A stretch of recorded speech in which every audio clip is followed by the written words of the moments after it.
difference between counseling psychology and clinical psychology? Let's go ahead and talk about it today on this episode of Navigating Academia.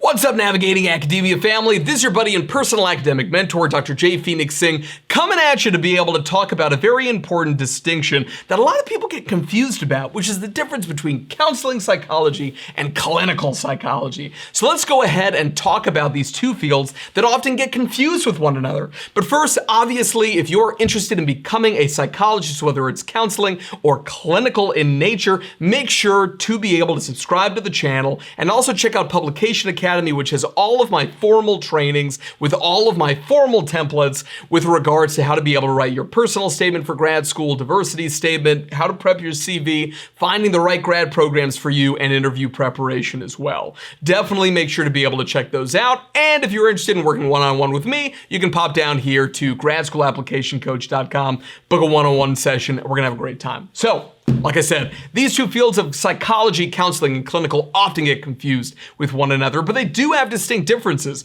in terms of their focus, their training, their areas of expertise, you name it. So let's start with maybe clinical psychology, because that's me. I'm a clinical psychologist. I've got a doctorate in clinical psychology, practice as a clinical psychologist. It's a branch of psychology that deals with the assessment, diagnosis, and treatment of mental health conditions and disorders, including some that you've probably heard about in terms of mental health issues. Things like depression, anxiety disorders, things like eating disorders, bipolar disorder, schizophrenia, and other psychotic illnesses, and so forth. There are many of these things. You can find them in something called the DSM-5 or the ICD-11, depending on the country that you live in terms of these manuals that we use for diagnostic purposes.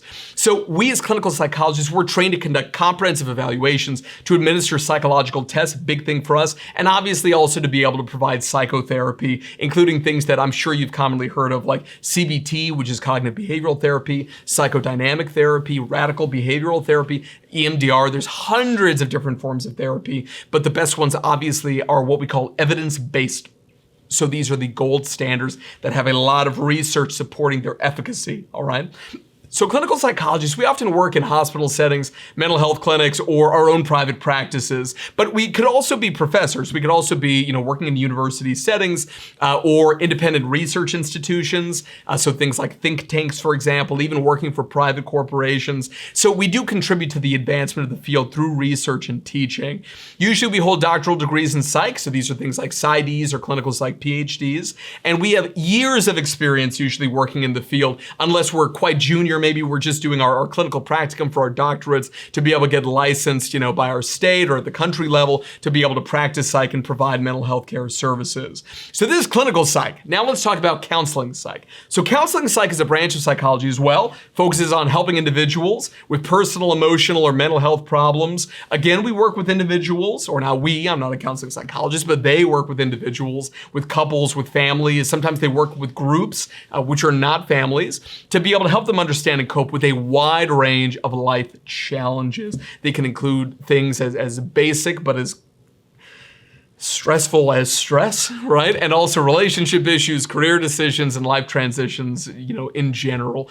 The goal is to be able to increase the quality of life overall. Again, can work in a variety of settings. Can also be a professor, right? Do teaching, do research, which is great if you're passionate about that, or work clinically in schools or clinics, community centers. They can also have private practices. I have a number of colleagues who are absolutely incredible, and they've got their doctorates in counseling psych. Keep in mind, this is different than being something like an LPCC, which is licensed professional counselor, LPC, right? So keep in mind that those are usually master's level degrees. The average amount of time it takes is, if it's an expedited program, 1 year, otherwise usually 2 to 3 years in nature. But those are master's degrees compared to the doctorates, where it's usually an average of about 5 to 7 years, right? That's kind of what you're looking at there. So it's a really big time commitment to be able to do, all right? So counseling psychologists usually hold, right, a doctoral degree, again, in psych, and they're usually licensed, again, by the state or the country to be able to provide mental health care services. services.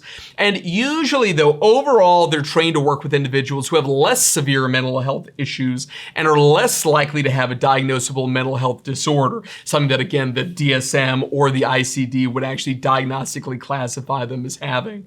So in terms of key differences, now that we've got a general overview of what these two career paths are, let's take a look at them. So the first difference is going to be in focus. So clinical psychologists, we're talking about assessment, diagnosis, treatment. All right, counseling psychologists, it's more helping these individuals at that individual level with, these problems that they seem to be having that are not kind of, formally assessed, diagnosed, or treated. The second one is training. So clinical psychologists usually, they got their doctorate in clinical psych, have more specialized training in assessment and treatment, versus counseling psychologists, they hold doctoral degrees. Sometimes, depending on the state, you can also get a master's in counseling psychology. Right, counseling as well, but this can be a different program, right? Counseling psychology, and usually you have a more generalist approach to clinical training in that regard if you're going to pursue one of those degrees, but you can still sometimes meet state licensure guidelines. For example, a state like California, the BBS, Board of Behavioral Sciences, you could pursue something like that. Florida, same thing. Second major difference is in areas of expertise, right? Again, so really at the end of the day, clinical psychologists, we're dealing with more severe types of pathology. Counseling psychologists, less severe forms of pathology. With regards to setting, right? Clinical psychologists, again, hospitals, mental health clinics, private practices, and so forth. Counseling psychologists, you're going to find a greater concentration in places like schools and community centers compared to clinical psychologists. All right. The third and next big difference is services provided. So clinical psychologists usually provide a range of services, like I mentioned, like assessment, diagnosis, psychotherapy. In some states, even things like medication management, even though usually they have to get supplemental training for that. Counseling psychologists, like I mentioned, individual and group therapy, career counseling, relationship counseling, that's more what we're dealing with. So those are the big differences between clinical psychologists and counseling psychologists. They're two different distinct fields of psychology. They've got their own focus, their own training backgrounds, their own areas of expertise. The services provided can differ as well, but both fields are essential to the provision of evidence-based mental health care. They are both, in my opinion, equally important. Thank you so much, everybody, for watching. I appreciate you so much. Be sure to tune into the next episode that we're going to be releasing next week, and I hope that you got something out of this. God bless you, peace, and remember to get out there and be your best self. Thank you so much for stopping by, everyone. It's a pleasure to have you here as always. If you enjoyed this video and you'd like to see more in this series on navigating academia, please click on one of these links over here to be able to view more original content. I hope to see you there.